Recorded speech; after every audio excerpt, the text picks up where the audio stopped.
Hey guys, John Rettinger from Techno Buffalo here. Today, February 15th, Steve Ballmer and Associates took the center stage at Mobile World Conference in Barcelona, Spain, and unveiled to the world the next version of Windows Mobile, which is officially being called Windows Phone 7 Series. Get used to that name because you're going to be hearing it quite a bit. It's a little bit long. Windows Phone 7 Series is the name of Microsoft's next mobile operating system. If you see me look down, it's because I got some notes in front of me. The conference just ended. Let's go over some of the recaps. First and foremost, this is not a update to the 6.5 or Windows Mobile 6.0 or Windows Phone series that you've seen. This is a complete code rework from the ground up. We've seen sort of very similar looking Windows Mobile since, well, the Pocket PC days of years past. And then we had Windows Mobile 5, Windows Mobile 6, and they all looked relatively similar.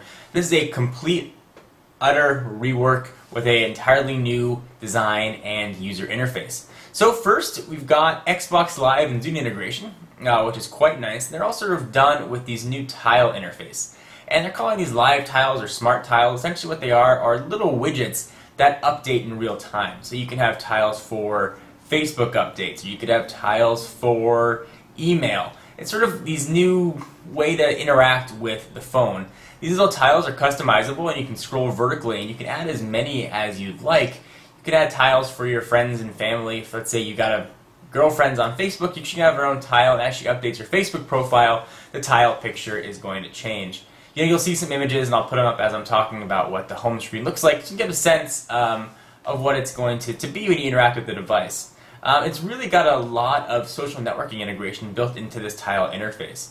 So I'm a bit skeptical as to how much information you can actually get on one home screen. There's going to be a lot of vertical scrolling, which may be good or bad depending on what you think, but you'll be doing that vertical scrolling on a capacitive, multi-touch enabled screen natively, which should be a big plus for Windows Mobile fans of the past. Gone will be the resistive sort of squishy touchscreens, so you can throw those extra styluses out. You'll now be rocking a capacitive screen like the iPhone and Android and even BlackBerry community has for some time. So let's talk a little bit more about these tiles. Like I mentioned, they're sort of standalone widgets that'll update in real time, obviously via an internet connection.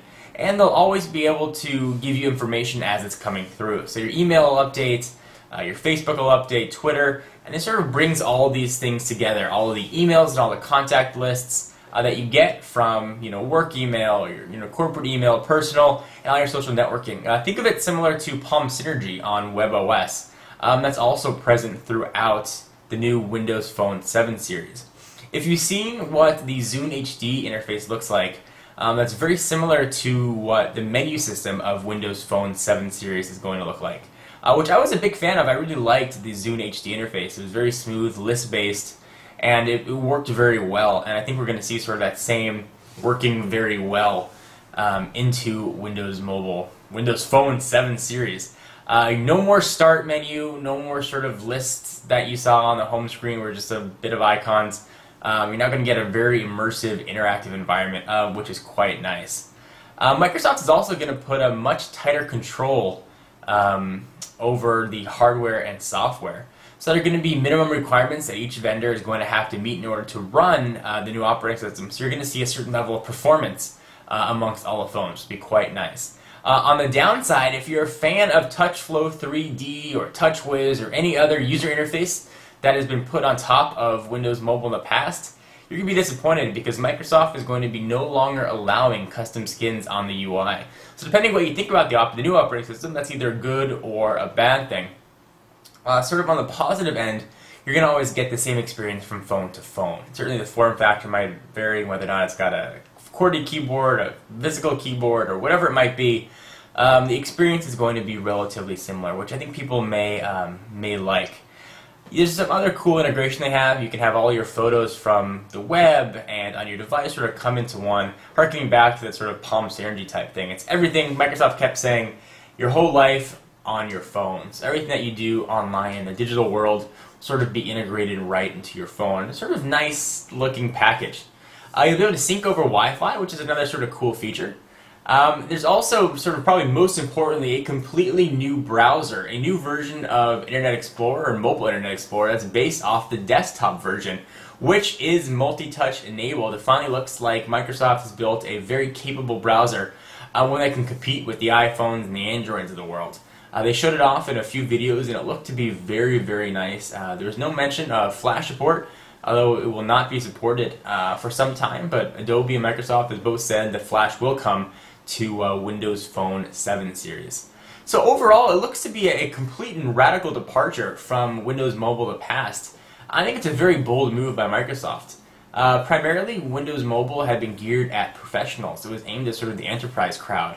I think Microsoft perhaps realized that that crowd was being diluted by a ton of different operating systems and decided to put together a package that was more broad-reaching. The new OS is certainly not geared just at the professionals, it's geared at everybody. Sort of taking aim at, again, at Android, iPhone, and even BlackBerry with some of their email integration. It looks to be a very nice package. It doesn't look like anything you'd expect from Microsoft. It looks like anything you'd expect from Microsoft from years past.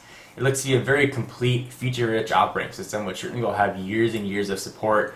And at the very least, it's a fantastic departure from the antiquated 6.5 architecture that we've seen in the past, which is based on their 5.0 architecture, which is based on Pocket PC. It's really stayed the same. It's taken Microsoft a bit of time to get to this point. Certainly, we're 3 years past the introduction of the iPhone. We're a couple years into Android and sort of many, many years into BlackBerry. And we hadn't seen any drastic change to Windows Mobile until this point. So it's going to be a brave new world out there for the smartphone-loving crowd. Around the holidays of this year, we should start seeing the first phones roll out. Prices and carriers, obviously, nobody knows quite yet.